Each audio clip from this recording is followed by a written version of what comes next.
Okay, well, we finished our discussion of searching, and now what I'd like to do is talk about sorting.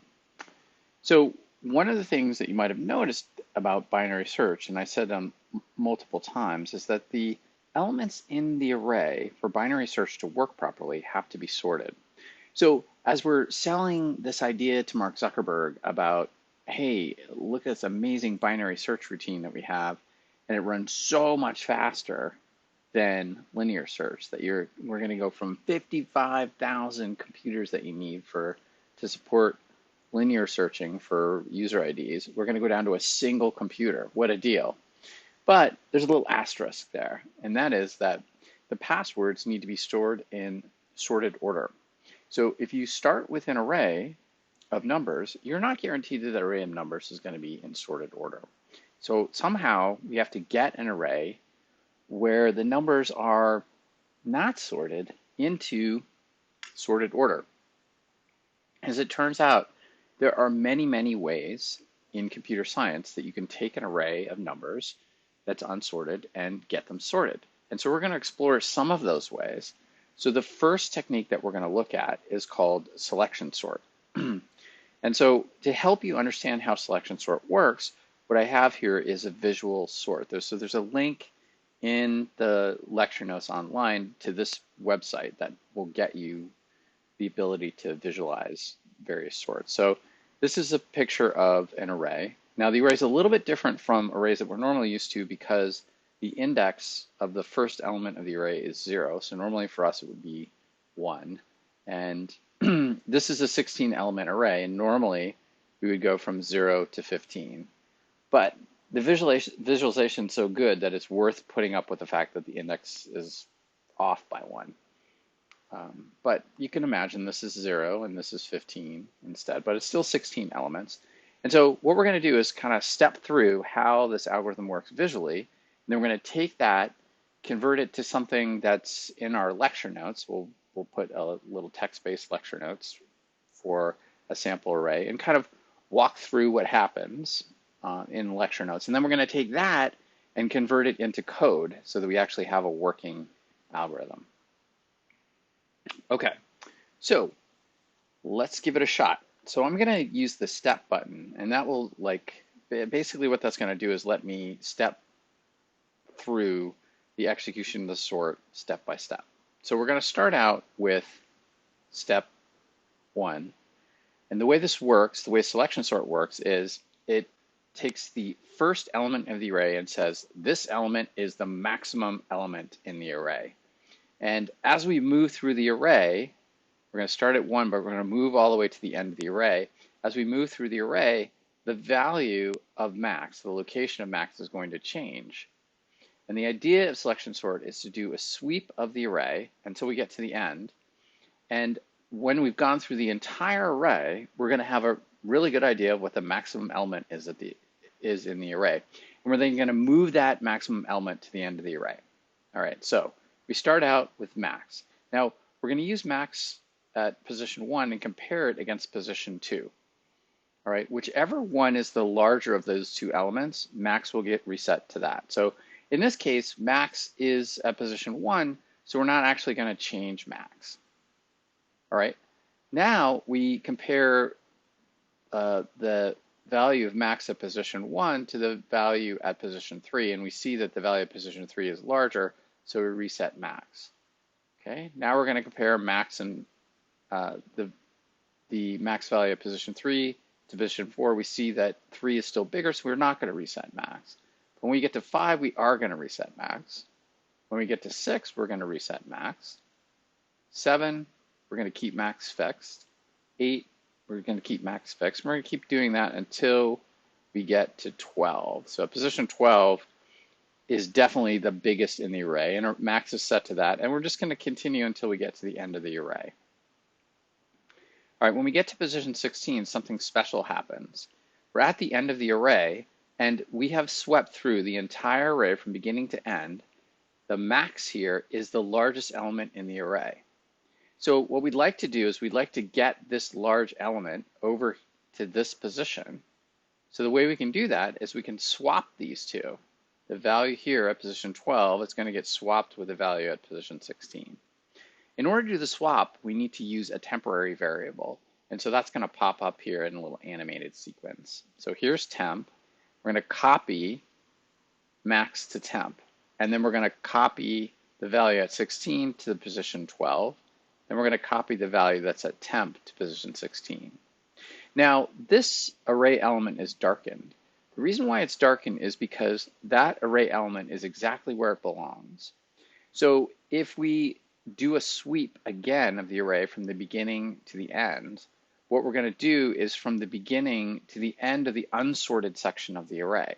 So the unsorted section of the array just shrank by 1 because the thing that's at position 16 is fixed there. We're never going to need to move it. It is exactly where it needs to be. All right, so we're going to sweep from 1 to 15 in a similar process to what you saw in the first sweep. And in this point, it's looking like maybe position 12 is going to end up being the maximum value again. That doesn't always happen, but it is in this case. All right, and so we're going to keep moving. And now we get to position 15. We're at the end of the unsorted section of the array.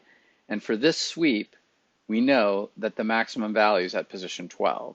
So we need to swap what's at position 12 and 15 so that this 12, the thing is at position 12, gets moved over to here. So we'll do that with a temp variable, doing the swap. And now positions 15 and 16 are fixed. They're never going to change. Those values are exactly where they need to be. Our unsorted section of the array is shrunk by 1 again, and we can repeat the process. All right, going through the unsorted section array, it looks like what's at position 6 is the max value, but we'll just let this continue the sweep to see if we find anything bigger.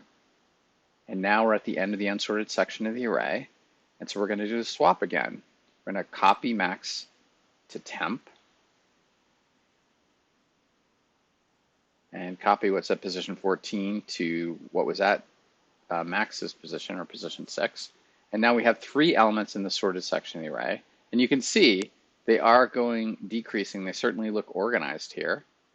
And now the unsorted section of the array is shrunk by 1 again. And we just repeat this process. So it's relatively straightforward. I'm going to let it run on its own now so you can just sort of observe it in automatic mode. It looks like what's at position 11 is where max is going to get stuck this time.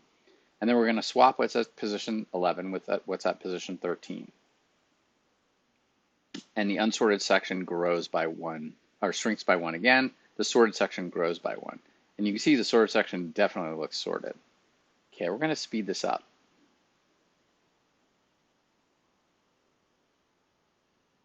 It's kind of cool. And you can see the sweeps get faster and faster as the unsorted section gets smaller and smaller. All right, and now the array is sorted. Now remember, the reason why we need this array to be sorted is because if we wanted to do a binary search, which is incredibly fast compared to a linear search, we have to get the array in sorted order. Of course, there's lots of other reasons why you'd want to sort things. For example, maybe you've got a list of scores and you want to rank the highest score down to the lowest score, or the lowest score up to the highest score. You can do the sort in any direction that you want. But it's often important to take values and organize them somehow, and that's called a sort. Okay, so you have a good visual understanding now, I think, of how selection sort works. Do the sweep, find the max, then swap the max with whatever's at the end of the unsorted section of the array. The sorted section grows, the unsorted section shrinks. Repeat that process over and over again until there is nothing left to sort. And that happens when the unsorted section of the array has no elements in it. All right, cool.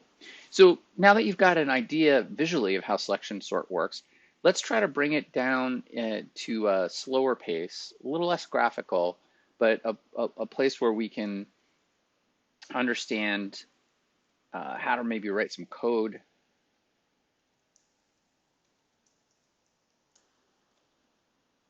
I guess we don't have to say notes. It's pretty obvious that this is notes. So our goal is to get to the place where we can write some code to make sorting happen. All right. So we're doing selection sort first.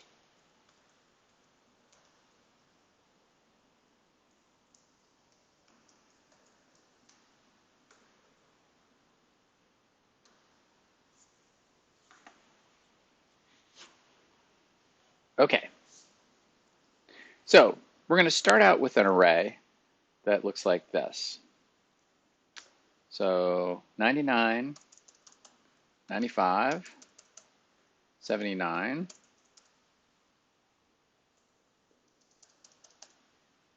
89, and 97. Okay?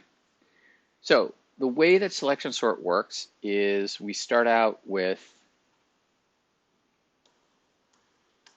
this having the value of max. Okay, that's our max. And what we're going to do is we're going to scan from left to right with an index. So the index is initially going to start out here.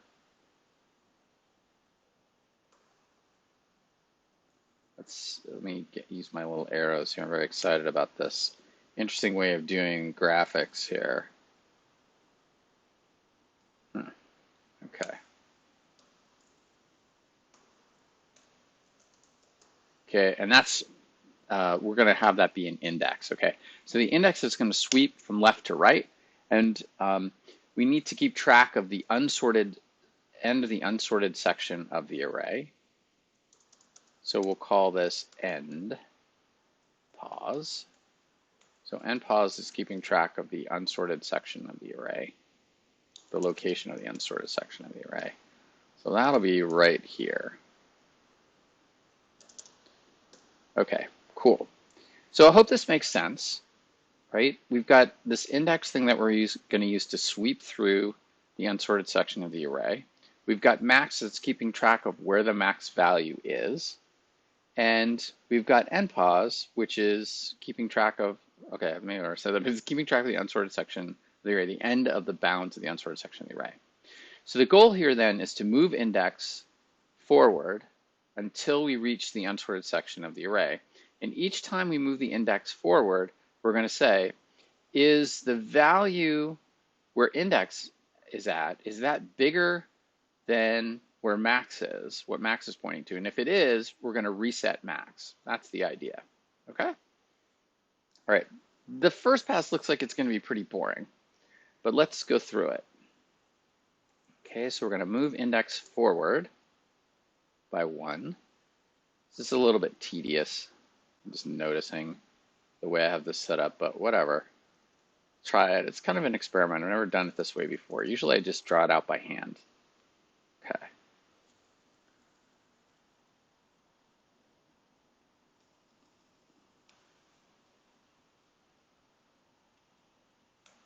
Yeah, this is kind of tedious. Okay, so index just moved forward by 1.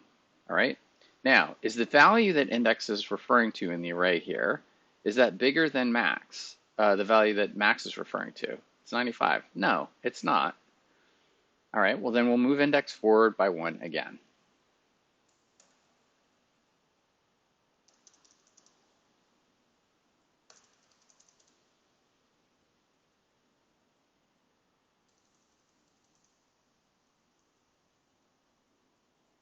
Okay, so now index is at 79. So same question, is the value that index is pointing to bigger than max? Yes or no?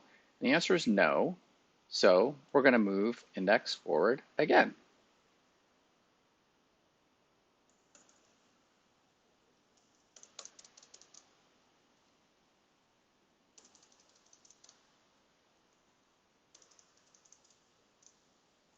Okay. Same question. Is the value that index is referring to, is that bigger than the value at position max? And the answer is no, it's not. So we're going to move index forward again. This isn't so bad. So I think I'm going to move index up here. Oops, yeah, that's okay. I'm going to move index right there and just get rid of this, and all this index stuff here. Okay, So we're done. And so we've ended, but we've processed the entire unsorted section of the array. And so now what we need to do is take the value that max is referring to, so the value at position max, and swap it with the value at position index or npos. They're both the same thing. Okay, so what's that going to look like? Well, we're just going to take this. I guess I'll copy the whole thing because we'll reset the system here. Okay. So index really isn't relevant anymore. The 97 moves here and the 99 moves here. And the other thing we're going to do is we're going to modify npos. So that npos should point to the unsorted section of the array, and that changes because 99 is exactly where it's supposed to be. And so we're ready to start our second pass. All right, so that was a lot of typing. What I am going to say is I'm going to highlight this. Selection sort, we'll say selection sort, and then I'm going to say first pass.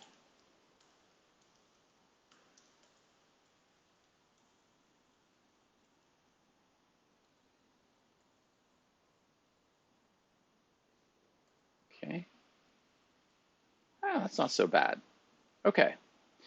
Cool. So why don't we try a second pass, but this time I might speed it up a little bit. I'll get things set up for the second pass, and then we'll just sort of talk about what happens.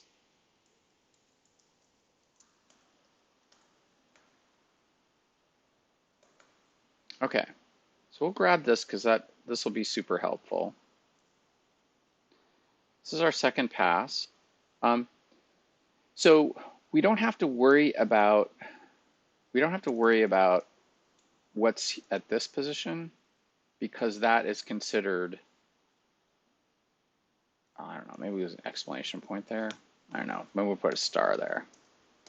Star there, 99 gets a star because it's exactly where it needs to be. All right, but we do have to set up index and max. So index is going to be here. It's going to start at the beginning of the unsorted section of the array. And we'll just get npos lined up correctly here. And that's good. Okay, then we're going to have a max, which is actually, it's going to start out at the position 97. All right. Now, I'm just going to sort of animate index and talk about it instead of doing it like I did it manually here because it's going to take forever. All right, so index is going to start out at this position 97, and then it's going to move forward. And what we're going to do is say, okay, let's say index is now here. Is 95 bigger than the thing that is at position max? Nope. All right, move forward. Is 79 bigger than what's at position max? Nope. Move forward. Is 89 bigger than what's at position max? Nope. Okay, we're at the end of the unsorted section of the array. And so what we're going to do now is, I'll just draw that last being at the end. That seems like it would be reasonable to do. So we're going to put index right above npos,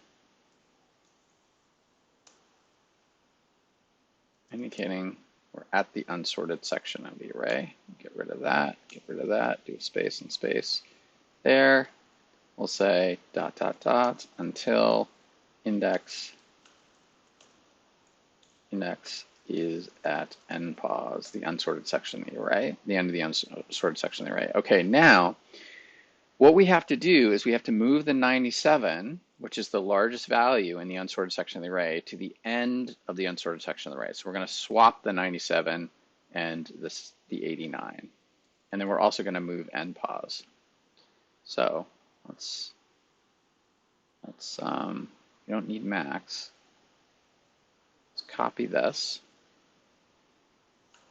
Just noticing that our little star here needs to be over the 99. Okay, so let's try that again. Let's copy this. And what we're going to do is put the 89 here and the 97 here. And we now know that the unsorted section of the array starts at the position 79. So we're going to move npos back to here.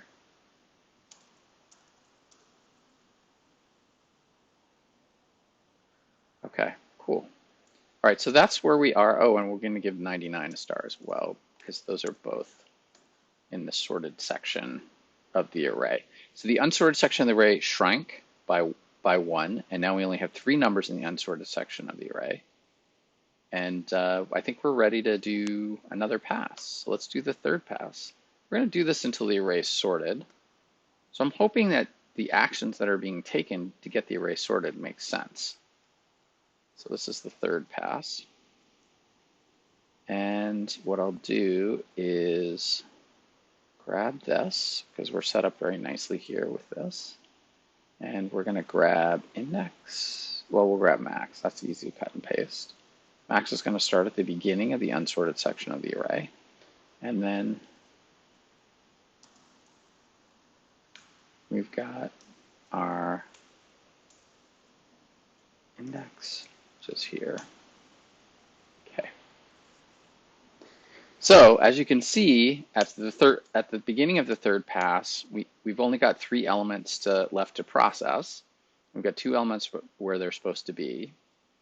And so let's just kind of observe what happens here, because I think it's kind of interesting. So here, max is set to 89, and we're going to move index. I am actually going to move index in this example because it's kind of interesting. So index is going to move here.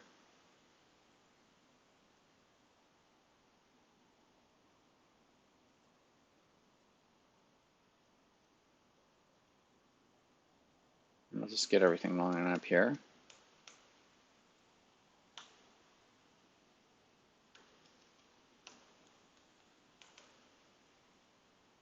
And get this lined up as well. Okay. So at this point, when index is at this location, we're asking the question, is the value at position index, is that value bigger than what max is referring to, the value of position max? And the answer is yes. So when that happens, we're going to reset max. So I want to show that being reset. So we're going to move max over here.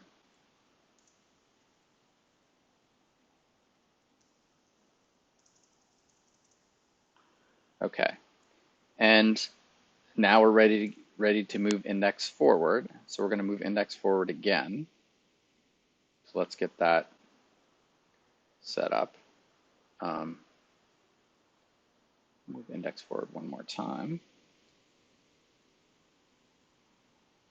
And this time, index is going to be here.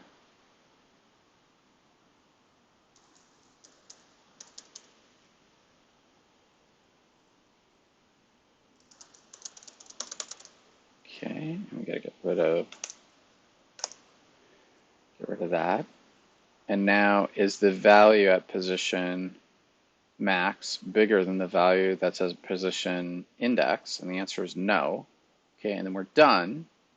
And so then what we have to do is we have to say, okay, well, we're at the end of the unsorted section of the array, so we have to take the max value that we found in our sweep and swap it with the thing that's at the end of the unsorted section of the array. And so we're going to end up with something that looks like this.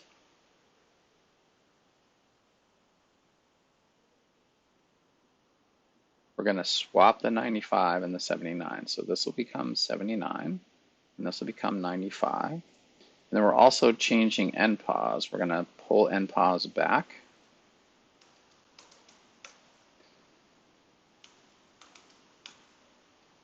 And we now have a new value that's in the sorted section of the array, and the unsorted section of the array shrank by 1.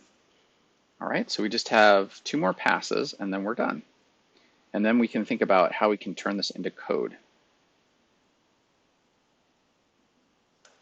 So this is the fourth pass.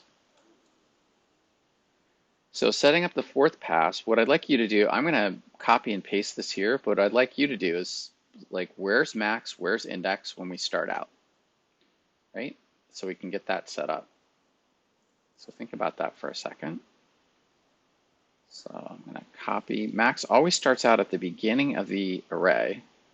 So we're going to put max there, and we're also going to put index there.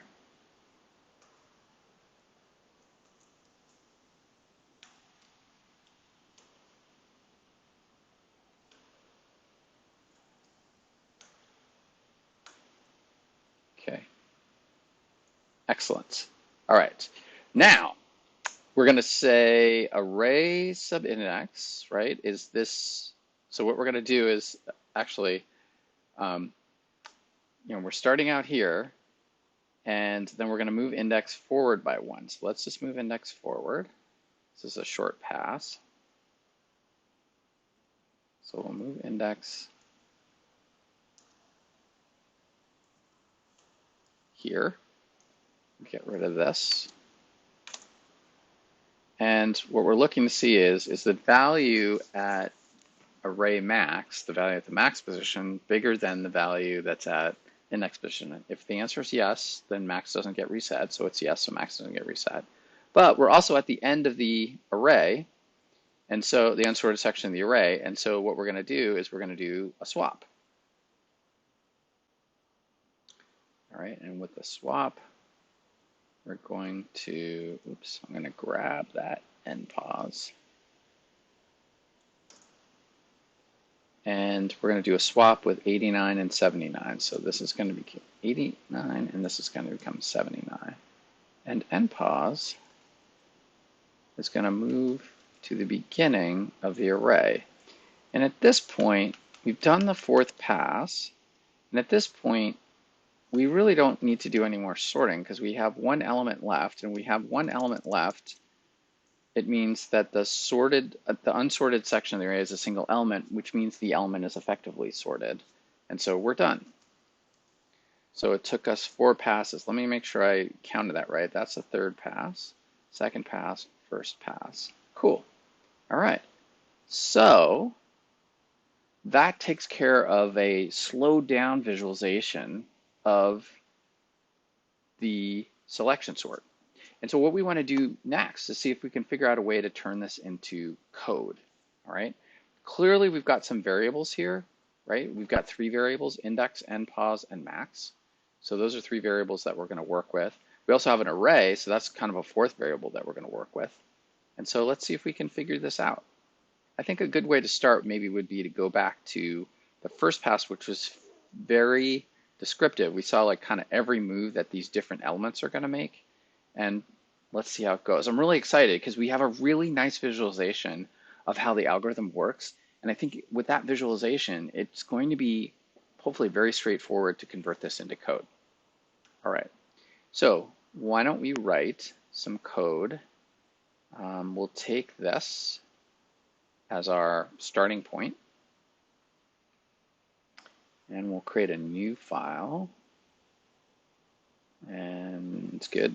We're going to call this SelectionSort Java. This is actually a really great file to have in, of course, you have immediate access to it from your nodes, from eLearn, the directions in eLearn.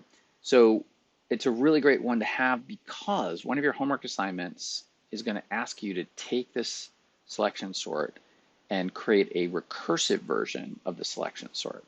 So we're doing an iterative version in this example, but I'm going to have you do a recursive version. So make sure you understand this. And the recursive version is actually, the code is a lot cleaner. So, okay, so we're going to call this selection sort. Whoops.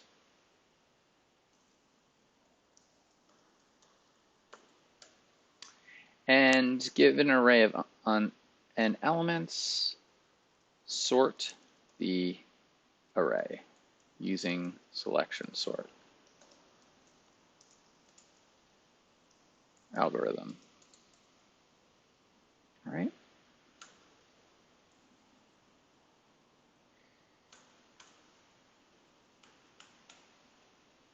Okay, so we need a main program. So let's see if we can grab I'm kind of liking putting the scanner out here so that we avoid that problem of the auto grader being unhappy. All right, what else do we need here? We've got a main program and that array. We're going to change the array though a little bit. So, all right. And we also have the selection sort itself. So we're going to say public static, I'm not sure what it returns, selection sort, and we're going to pass in an int square brackets array. Okay, cool. All right, so the thing that selection sort does is it just operates on the array and manipulates the array itself. So all we have to do is pass in the array as an argument.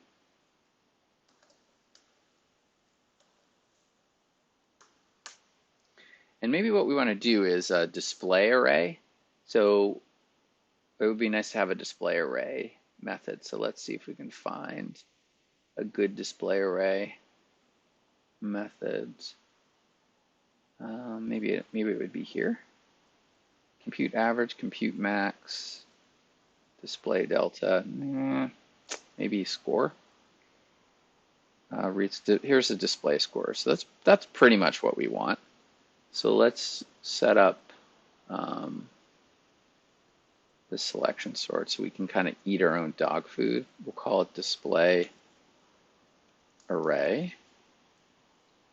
And it's called score here, but I'm going to change the name to array because I just feel like that's a better name for what we're doing. Okay. It could be called score, or it could be called splunge, or it could be called slarty bardfast. The name here as the argument doesn't really matter. But from a software engineering standpoint, it should be a name that's meaningful. And in this case, we're trying to sort of a generically named array, so we might as well just use the name array.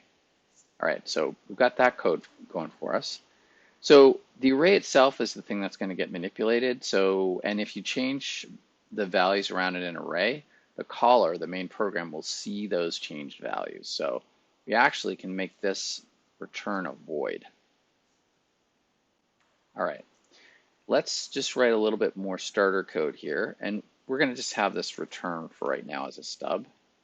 It's not going to do anything. And I want to change the order of the elements in this array to 99,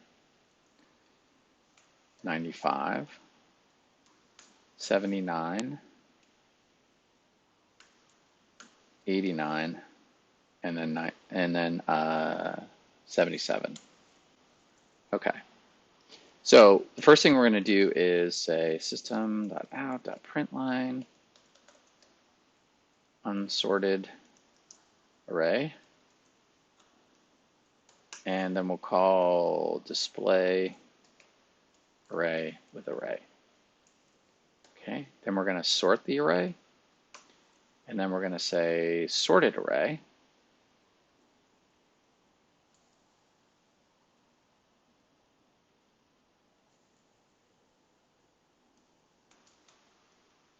Maybe we'll put a couple stars here.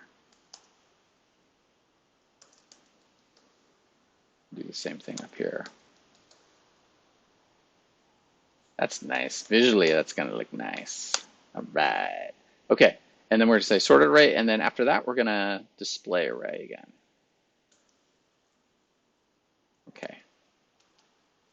All right, so let's try compiling and running it. It's not going to actually do the sorting yet because we have our selection sort as a stub, but it's a good place to get started. Once this works, we'll go back and fill in the code for selection sort. So let's compile and run this. We got a cd to searching sorting and compile and run it. Okay, So unsorted array, 99, 95, 79, 89, 77. Sorted array, clearly it's not sorted, but that's okay. All right, so let's go to our code here and see if we can fill in the stuff for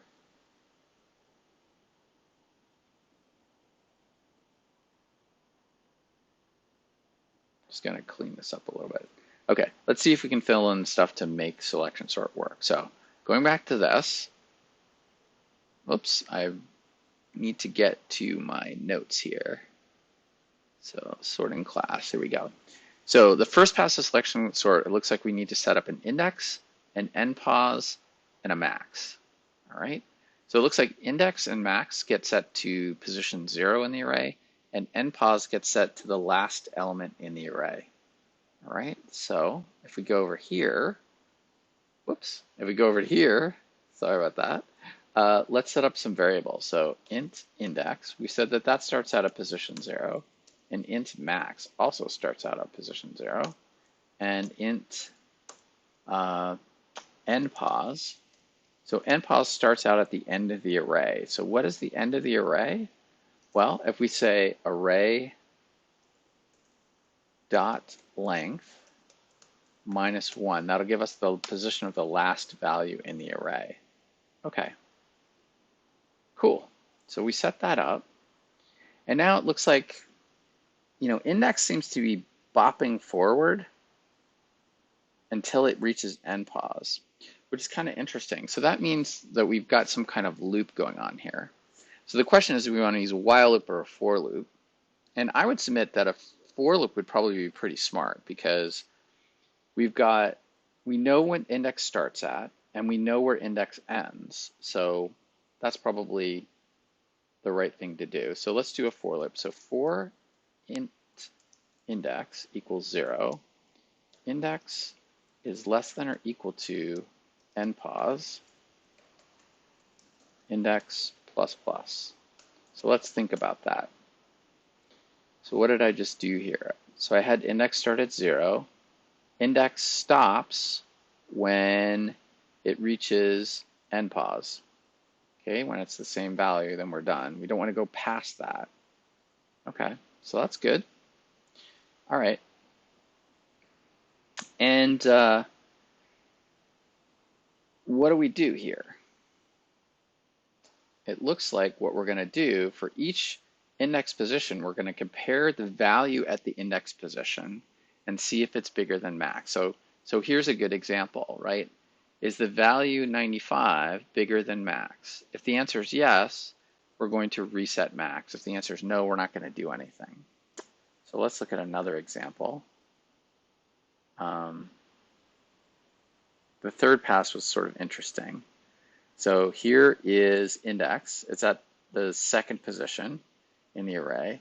Max is at the first position, and we do a comparison between these two, and we see, oh, the thing that's at position index is bigger than the thing that's at position max, so we're going to reset max. That's what happens here. Max gets reset.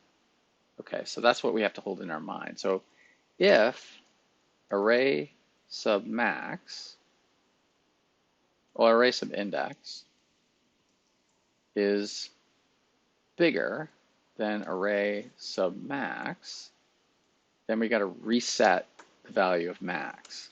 And max is equal to, well, what should max be reset to? That's a good question. Well, if array sub index is bigger than array sub max, then what we want max to get set to is the value of index, not array sub index, but the value of index. Okay, so max is going to be equal to index. All right. Okay, so this array, this for loop is handling the, let's go back to that first pass.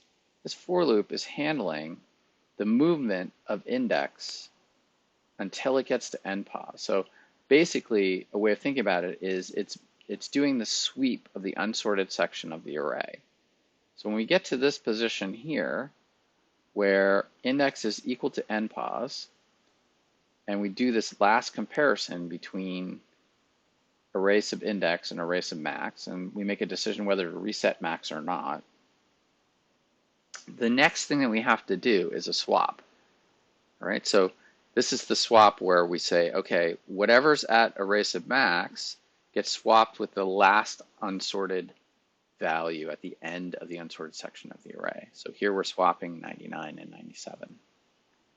So here in our code, when we end this for loop, when we're out of the for loop, we are in the position where index and end pos have aligned. We're at the end of the array, at the unsorted section of the array. So that's the point at which we're going to do the swap. So the swap involves array sub end pos, that marks the unsorted section of the array, and array sub max. So we have to do a swap. We got to switch them. All right, so now, so maybe I'll put a comment here too to help. Sweep the unsorted section of the array to find the max value in the array. We'll say find the position of the largest value in, we'll say max, in the array. Okay. Okay, now we're going to swap the max value in the array with the value at the end of the unsorted section of the array. Okay, so if we want to swap the max value, so array sub max is the max value, and array sub end pos is the value at the end of the unsorted section of the array. So we need to switch these two, all right? So one of the problems with switching is you can't do this. So this is what we want to do. We want to swap, you know, if I were to do this, I could maybe I'll just do this.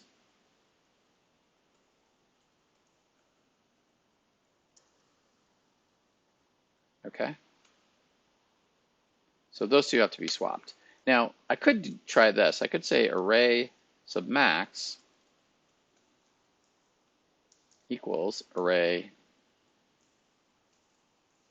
sub end pos, and maybe array sub end pos equals array sub max. Okay, it seems tempting, like this would do the swap for me, but it actually doesn't. Let's think about this. So array sub max gets the value of array sub end pos. That makes sense because we're trying to take the value at array sub end pos and put it in the position of array sub max. So that was good, but the problem is we've now lost the value of array sub max. When we do this assignment, we don't know what array sub max is anymore. So when we say array sub end pos is equal to array sub max, we end up copying the value at array sub end pos indirectly back into itself because it's also at array sub max. We just copied that value into array sub max. That's not good.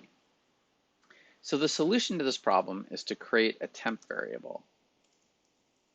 And if we say int temp is equal to array sub max, and then we say array sub max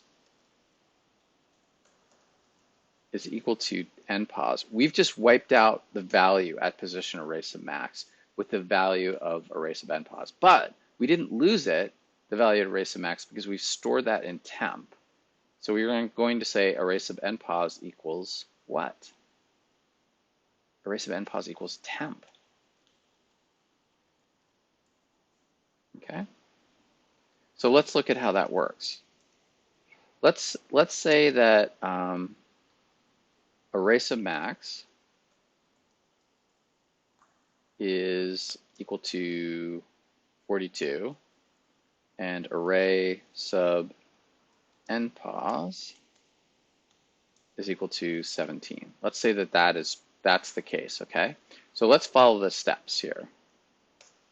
All right, so temp gets equal to array sub max, which is equal to 42.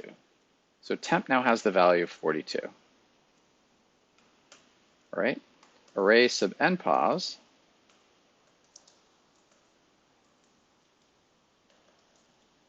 gets set equal to array sub max. Oh, sorry, array sub max gets set equal to array sub npos, which is equal to 17.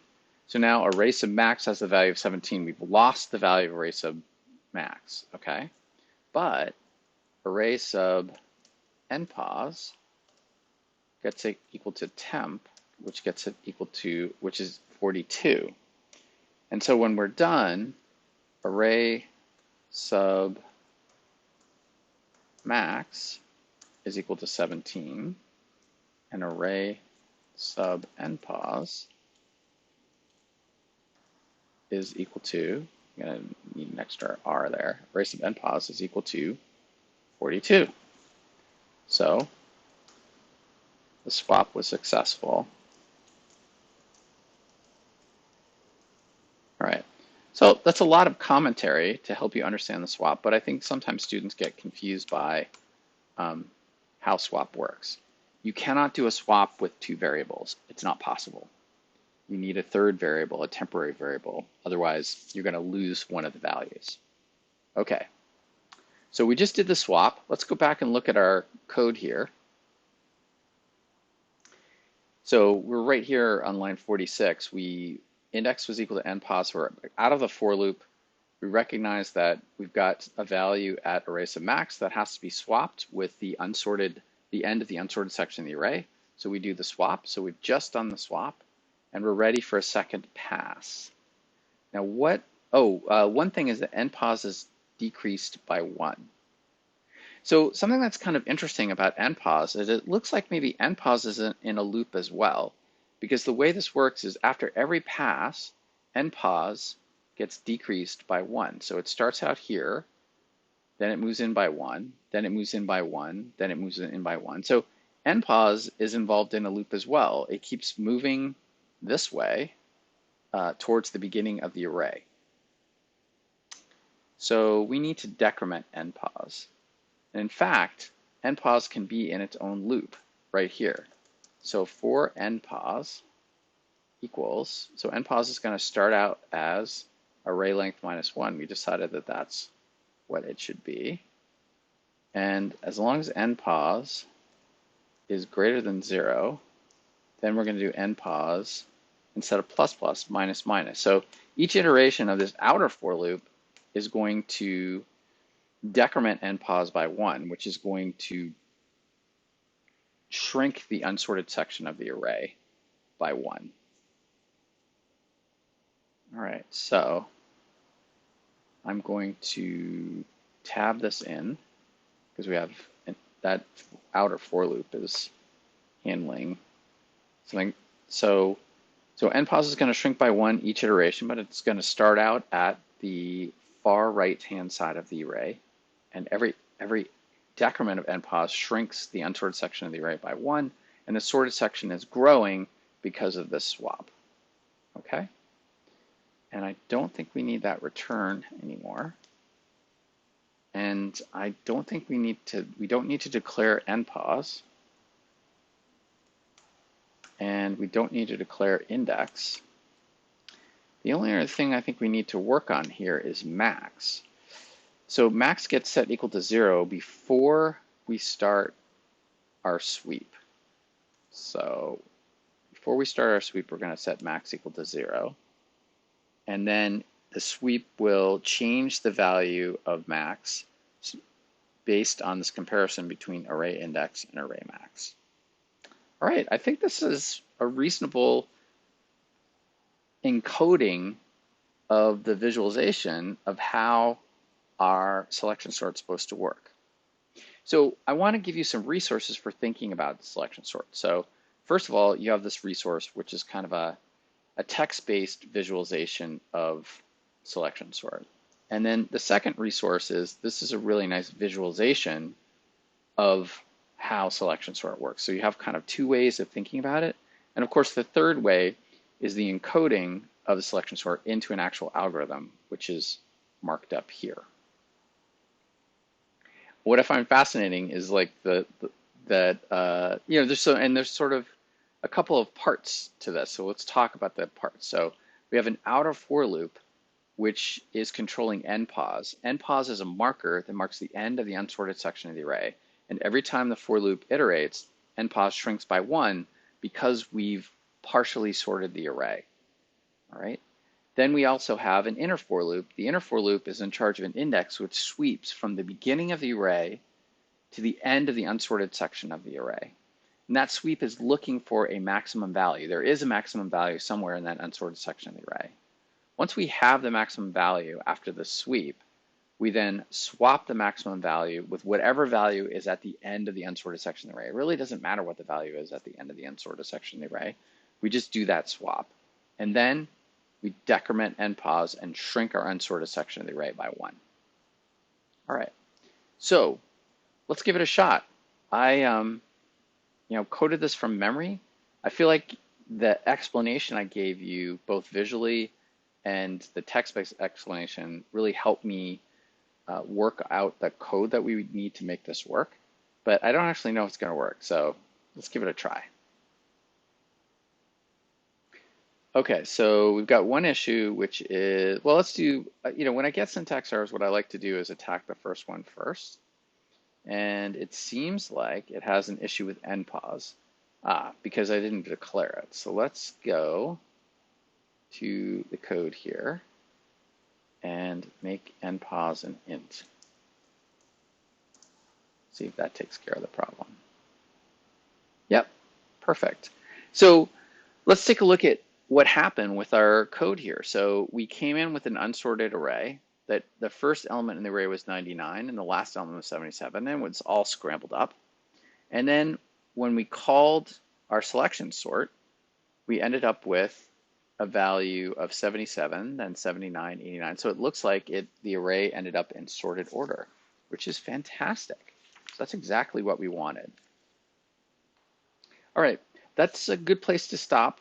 I'll get set up for the next lecture. So the thing that I wanted to tell you is there's a couple of different sorts that are things that you would have in your toolbox as a novice computer scientist. And so selection sort is one of the ones that you would commonly use. There's another one that's very popular called a bubble sort. So we're going to look at that one next.